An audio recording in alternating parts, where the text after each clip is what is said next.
नमस्कार। ये वो फौजी हैं जिनके बदौलत हमारी रात होती है। ये पूरी दिन और पूरी रात जागते हैं तब जा कर के हम कहीं चैन की नींद सो पाते हैं। लेकिन इस आंदोलन में इन्हें भी लगा कि नहीं, ये किसानों के साथ सरकार की जाति है और इस जाति को समाप्त करने के लिए किसानों के साथ आज ये कंधे से कंधा मिला करके ये हम आपको दिखाना चाहेंगे। इस तरफ इन्होंने अपना एक कैंप लगा करके जहाँ ये 24 घंटा अपनी रात और दिन यहीं बिताते हैं और किसानों के साथ हर समस्याओं के साथ हर तरह एक सजग प्रहरी के रूप में बन करके अपनी सेवा प्रदान करते हैं।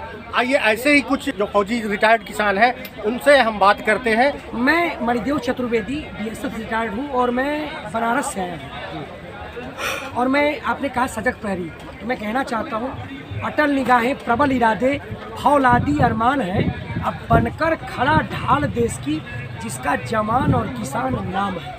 वाह, बहुत बढ़िया। आपसे बस हमें गर्व है कि आप जैसे लोग हमारे देश की सेवा और इतनी सजगता से कर करके आप देखते हैं कि हम लोग यहाँ पे चैन से हम और हमारे बच्चे परिवार सो पाते हैं।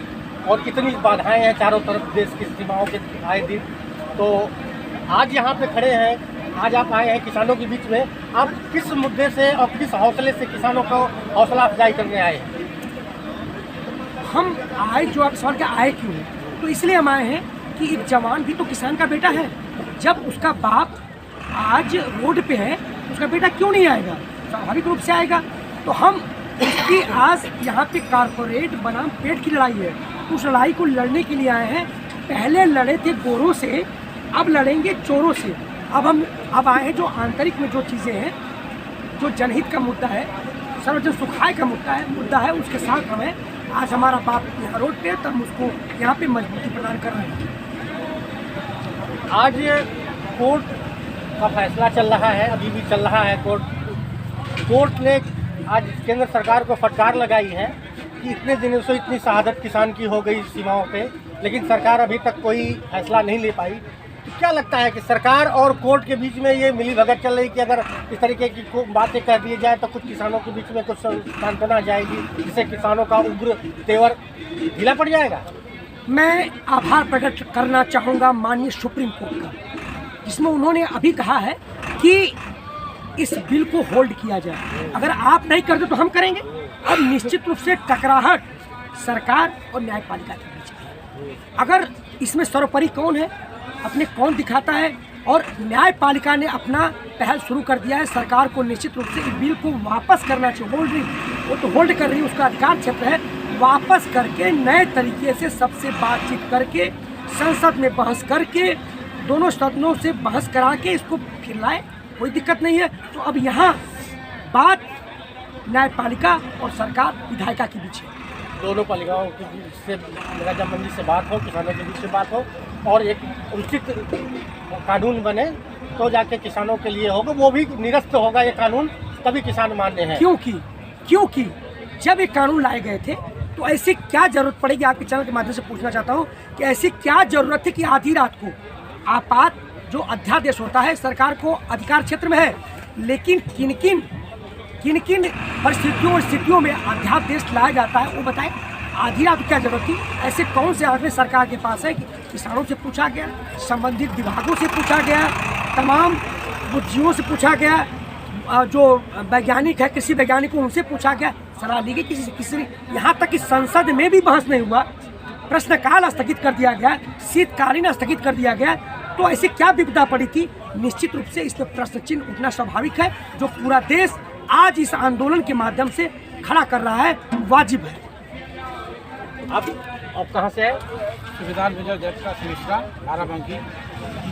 मिश्रा जी, एक सीधा सवाल है कि जो सरकार की मंशा है, और हमारे बीच में अभी एक हफ्ता पहले राजनाथ सिंह ने भी स्टेटमेंट दिया था कि किसान अगर इस फैसले को, कानून को अगर साल 2 साल अगर चलने दें, उसके बाद कानून में कोई दिक्कत आती है, परेशानियां आती है, तो हम इस पर संशोधन कर लेंगे, बैठ करके विचार कर लेंगे, लेकिन अभी किसान इस पर करने दें। तो इसमें सरकार की क्या मंशा है? राजनाथ सिंह ऐसा क्यों बयान, अटपटा बयान किसानों के बीच में दे? आपने सही पूछा कि इसमें सरकार की मंशा ठीक नहीं है, समझ रहे हैं ना? सरकार की जो मंशा है वही गलत है। और जो आपने बोला ना कि राजनाथ जी ने, राजनाथ जी को तो अभी तक मेरे को लगता है कि पता ही नहीं है कि किसान आंदोलन पर बैठे हैं। राजनाथ जी को अभी तक, कुछ दिन पहले उन्होंने ये भी बयान दिया था 4 महीना 4.5 महीना निकलने के बाद कि हमको तो पता ही नहीं कि किसान आंदोलन में भी बैठे हैं। तो ऐसे राजनाथ जी हैं जिनको कि अभी तक भी शायद पता है कि नहीं है।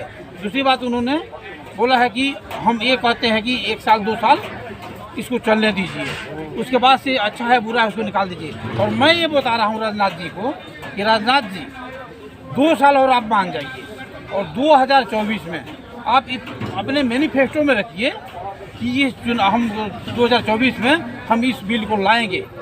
तो आप अगर जीत जाते हैं तो बिल्कुल शौक से बिल को लाएं और बिल्कुल आपका स्वागत है। 2 साल तक इस बिल को आप रोक दीजिए, उसके बाद आप बिल को लाइए। आपको याद है कि नहीं कि जब मनमोहन सिंह की सरकार थी 2013 में, तो यही राजनाथ सिंह ने किसानों के बीच में बैठ करके ये राकेश सिंह टिकैत इस पास बैठ करके आश्वासन किया था ये सरकार गूंगी और बहरी है, सुन नहीं रही है और किसानों के बीच में जब जरूरत पड़ी है राजनाथ सिंह आए हैं। आज वो राजनाथ सिंह किसानों के बीच में आकर के कोई स्टेटमेंट देने के लिए क्यों बाध्य नहीं हो रहे हैं? देखिए, आप उन्होंने बोला था ना कि ये सरकार गूंगी और बहरी है, वो सही बोला था, गूंगी और बहरी थी। लेकिन आज ये सरकार जो है ना गूंगी बहरी और अंधी, बात समझ रहे हैं ना। उन्होंने जो बोला था उनको कि गूंगी और बहरी, तो वो सरकार भी गूंगी और बहरी थी, इसमें कोई शक नहीं है। लेकिन ये जो सरकार आई है ये गूंगी भी है, बहरी भी है और अंधी भी है, तीनों है। इनको दिखाई भी नहीं देता है कि आंदोलन कहाँ हो रहा है, जनता कहाँ बैठी है, रोड पर बैठी है कि बिरयानी खा रही है। तो इसलिए उन्होंने जो बात बोला है इसमें तो मैं सही मानता हूँ कि पहली वाली सरकार भी गूंगी और बहरी थी, इसमें मैं गलत नहीं बोल रहा हूँ। लेकिन ये सरकार गूंगी, बहरी और अंधी, ये तीनों है। आप कहाँ से आए? मैं चंडीगढ़ से। चंडीगढ़ से। आप किस पोस्ट से रिटायर्ड हैं सर? मैं एज ए हवलदार से रिटायर्ड और अभी राष्ट्रीय तैनाती कहाँ थी जी? तैनात कहाँ पे थे? मैं तकरीबन सभी बॉर्डर के ऊपर तैनात रहा और राजस्थान। लास्ट टाइम आपने कहाँ से अपनी सेवा समाप्त की? राजस्थान से। राजस्थान से। बड़े राजस्थान का उस तरीके का शहर है जहाँ पे कि लू लपेट और गर्मियों का थपेड़ा चलता रहता है। उस बीच में सियाचिन के बॉर्डर पे भी आप रहे होंगे, जहाँ पे कि बर्फ की वो चीज़ें होती है। ऐसी सारी चीज़ों को आपने झेला है, किसके लिए भी झेला है? एक देश के लिए झेला है। लेकिन आज उस वक्त आप खड़े थे देश को बचाने के लिए, आज किसानों की स्थिति बुरी हो रही है और सरकार एक बार भी सांस नहीं ले पा रही है, न ही किसानों के बीच जाकर के बैठक कर रही है, न बात कर रही है, न कोई समुचित फैसला ले पा रही है। आपके हिसाब से, आपके नज़रिए से सरकार की क्या मंसूबा है, क्या चाहती है सरकार का तो जो मंसूबा था वो पूंजीपतियों के हाथों देश को बेचना है। और अब सरकार को यह भी पता चल गया है कि सरकार इस मंसूबे में कामयाब नहीं हो पाएगी, क्योंकि जवान किसान मजदूर रोड के ऊपर आ चुका है। और हमें अपने हितों का अच्छी तरह से पता है कि क्या चीज़ हमारे हित में है और क्या चीज़ हमारे हित में नहीं है। तो सरकार जिस तरीके से तानाशाही रवैया अपना रही है वो सरकार के लिए की भलाई के लिए सही नहीं होगा, उसके बहुत दुष्परिणाम होंगे। और सरकार ने जिस तरीके से देश के अंदर धर्म के नाम पर, क्षेत्रवाद के नाम पर, जातिवाद के नाम पर लोगों को तोड़ने का काम किया, समाज को तोड़ने का काम किया, उस काम को हमने जवानों, किसानों, मजदूरों ने इस आंदोलन, किसान आंदोलन के माध्यम से जोड़ दिया है। यहाँ पे आप देखिए चारों साइड में सभी धर्मों के लोग हैं। यहाँ कोई राजनीतिक बातें नहीं होती, यहाँ राष्ट्र हित की बातें होती हैं, राष्ट्रवाद की बातें होती हैं, यहाँ जय जवान जय किसान की बातें होती हैं।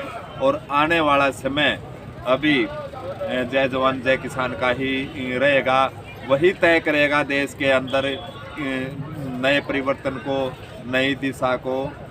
और देश के जो हमारे क्रांतिकारियों के जो सपने थे, राइट टू रिकॉल, जो भगत सिंह ने कहा था कि राइट टू रिकॉल के बगैर देश के अंदर जो भी राजनीतिक पार्टी आएगी वो अपनी मनमर्जी कर सकती है, तानाशाही कर सकती है।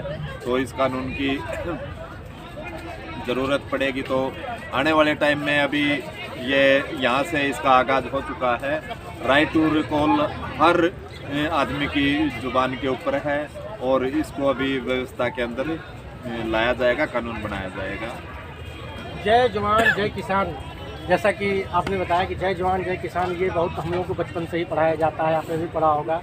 और लेकिन आज सरकार जय जवान जय किसान नहीं, उसमें से किसान को हटा ही दिया है। अब ये कौन सा नारा लगाने के चक्कर में जय जवान जय किसान नहीं, जय सरकार या जय जय मोदी, इस तरीके के नारे का में उस नारे में भी संशोधन करने के मूड में लग रही है सरकार। कभी भी नहीं कर पाएगी, क्योंकि जवान और किसान की आत्माएं एक साथ मिल चुकी हैं। जवान और किसान की आत्मा एक साथ हो चुकी है, ये दो नहीं है। जवान और किसान दो नहीं है, जवान भी किसान है, किसान भी जवान है, दोनों एक हैं, इनको कभी भी अलग नहीं कर सकती है। और जवान जब किसान के साथ जुड़ गए तो इनका हौसला इतना बुलंद हो गया कि ये बिल्कुल पहाड़ भी तोड़ सकते हैं, इतना इनका बुलंद हो गया। आगे 26 जनवरी की तैयारी में किसान अभी अपने शक्तिवाद ट्रैक्टर रैली के द्वारा दिखाए। क्या ये ट्रैक्टर रैली का जो शक्ति प्रदर्शन था, इसको देखते हुए कोर्ट ने अपना इस तरीके का डिसीजन ले रही है, जिससे सरकार और कोर्ट आपस में सब बात कर करके किसानों में शक्ति काफ़ी है, अभी 26 जनवरी दूर भी है, तो इनकी शक्ति का एहसास कहीं हमारी जैसे अमेरिका में ट्रंप ने करा दिया, तो कहीं ऐसा न हो संसद भवन पे किसानों का हमला हो जाए, इसको लेकर के कुछ इस तरीके का डिसीजन तो नहीं लिया है। बुलंद भारत की बुलंद तस्वीर, ट्रैक्टर जो भारत कृषि प्रधान देश है, उसका वो साधन संसाधन कहीं भूल पड़े थे, इन किसानों को ट्रैक्टरों को भूल चुके थे। उसको हमने उनको एहसास दिलाया है कि इनको मत भूलिए, क्योंकि जिस देश की सरहद को कोई छू नहीं सकता, जिस देश की सरहद के निगरान हो जवान और किसान। तो जवान और किसान, जवान कौन? किसान का तो बेटा है। अगर आप उसको अलग करेंगे तो पूरा देश ही विखंडित हो जाएगा। और वो संकेत था, और वो संकेत की आवाज़ भारतीय संसद से होते हुए आज न्यायपालिका के पास गई है, और उन्होंने एक निश्चित रूप से सही जो दिशा में संकेत दिया है। तो ये सरकार को एक चेतावनी भरी आवाज़ थी कि अभी भी समझ जाओ, हम जल्दी आने ही वाले हैं, कुछ करने वाले हैं दिल्ली संसद पे भी। बिल्कुल लोकतंत्र का पर्व है, आंदोलन सबको सुप्रीम कोर्ट अधिकार देता है।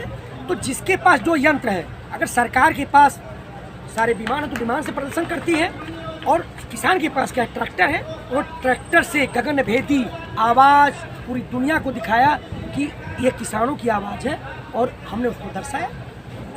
क्या कहना चाहें? हम ये कहना, पहले आपने पूछा था कि क्या इस मतलब ट्रैक्टर रैली को जो दिखाया था 6 तारीख को, उसकी वजह से सुप्रीम कोर्ट ने किया है क्या, एक भय क्वेश्चन, लगा। हाँ, ये आपने क्वेश्चन पूछा था। तो मैं ये बताना चाहता हूँ, सुप्रीम कोर्ट अपना काम कर रही है। सुप्रीम कोर्ट को किसी से डर नहीं है, वो न्याय देती है, और उसको इससे मतलब नहीं है, वो अपना फैसला सही दिया है, और वो जो सत्य है, सुप्रीम कोर्ट सत्य की तरफ जा रही है, वो अपने जगह पर है। उसको हमारे से या सरकार से कोई डरना नहीं है कि सरकार से वो डरेगी, चाहे किसान से डरेगी, चाहे ट्रैक्टर रैली से डरेगी। और न तो ट्रैक्टर रैली सुप्रीम कोर्ट को डराया है, ट्रैक्टर रैली जो हुई है वो हमारा एक ट्रायल था कि अगर आप नहीं भी मानते हो तो हम लेके ट्रैक्टर आपके ऊपर नहीं चढ़ाएंगे, आपके साथ हम आएंगे और शांतिपूर्वक आपके पास हम बैठेंगे, हम आपको कोई तोड़ेंगे नहीं, फोड़ेंगे नहीं। क्योंकि जो भी हमारा, अगर जो हमको तोड़ना ही फोड़ना होता तो यहाँ से 47 दिन सरकार ने भी आज कोर्ट ने भी यही बात कही कि किसानों का अधिकार है, किसान अपना आंदोलन लगातार कर सकते हैं, शांति तरीके से कर सकते हैं, उसमें हमारा कोई दखल नहीं है। बिल्कुल बिल्कुल सही क्या है, और वही हो रहा है, वही हो रहा है। वही क्या हो रहा है? अभी तो खट्टर की रैली हुई थी, वहाँ पे देख रहे थे किसानों ने पूरा मंच को ध्वस्त कर दिया। नहीं, अब ये जब वहाँ आरोप लग रहा है कि किसान नहीं थे, वो अलग से कुछ लोग आए थे, तो ये शांति राज्य सरकार में सुने, ये जो भी होता है, ये किसान कहीं मतलब वो नहीं कर रहे हैं, उग्र रूप नहीं ले रहे हैं, इसमें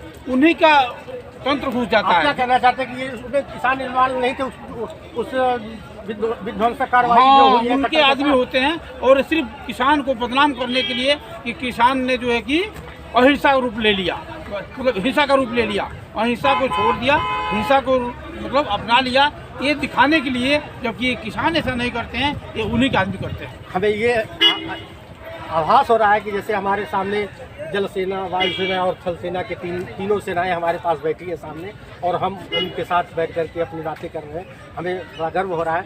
आखिरी सवाल ये कहना चाह रहे हैं कि क्या ये जो फैसला आज सुप्रीम कोर्ट जो ले रही है, वो कह रही है कि फैसले को हम सुरक्षित रख लिए हैं और फैसले को हम होल्ड कर रहे हैं, होल्ड कर देने से क्या किसान अपने धरने को समाप्त कर लेंगे या कानून रद्द होने के बाद ही धरना समाप्त होगा?